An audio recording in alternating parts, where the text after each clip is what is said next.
आहे अजून पुढे ढकलली मला माहिती नाही, ढकलतील. परंतु या सरकारला साधा TETचा पेपर सांभाळता येत नाही. नीटचं सगळं केंद्र महाराष्ट्रामध्ये आहे. हे सरकार गुड गव्हर्नन्सच्या गोष्टी करतं. हे सरकार झिरो टॉलरन्सच्या गोष्टी करतं. कुठं गुड गव्हर्नन्स आहे, कुठं झिरो टॉलरन्स आहे. एवढ्या नीटच्या लोकांना जेलमध्ये टाकलं तरी TETचा पेपर फुटतो.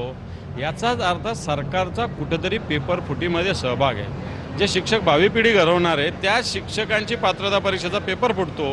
याचा अर्थ आपण कुठे चाललो हे बघण्याची आवश्यकता आहे. कुमकुवत सरकार आहे, भ्रष्टाचारी सरकार आहे आणि म्हणून या सगळ्या गोष्टी होतात. नीट पेपर पण फुटला होता याच्या आधी. याच्यात जर आज बघितलं तर आता TET फुटला तर आता शिक्षक आणि विद्यार्थी याच्यात अजूनही त्या शिक्षणाचा परिणाम होणार आहे शिक्षणावर 100% होणार आहे. कारण TETची परीक्षा जी होतीये शिक्षकांसाठी होत असताना नीट वेगळा विषय, TET वेगळा विषय. नीट राष्ट्रीय स्तरावरची परीक्षा होती, TET आपल्या राज्यस्तरावरची परीक्षा आहे. शिक्षकांसाठीची परीक्षा आहे.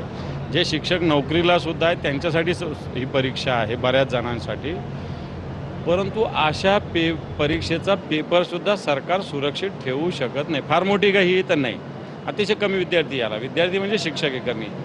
असं असताना ही छोटीशी परीक्षासुद्धा सरकार मॅनेज करू शकत नाही. याचाच अर्थ आहे सरकार भगवान भरोसे चालू आहे, एवढंच म्हणता येईल. परीक्षा देणारा आणि पास होऊन त्याचं शिकवणारा दोघांचं आयुष्य अंधारात.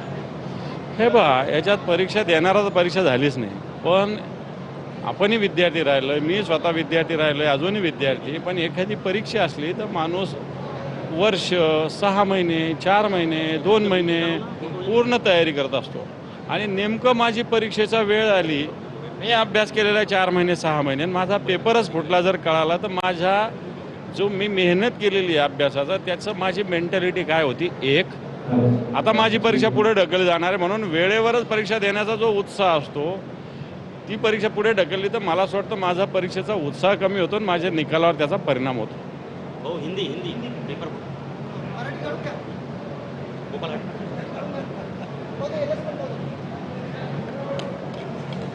हिंदी गरज आहे का? एकाच जणाकडे सगळं हिंदी.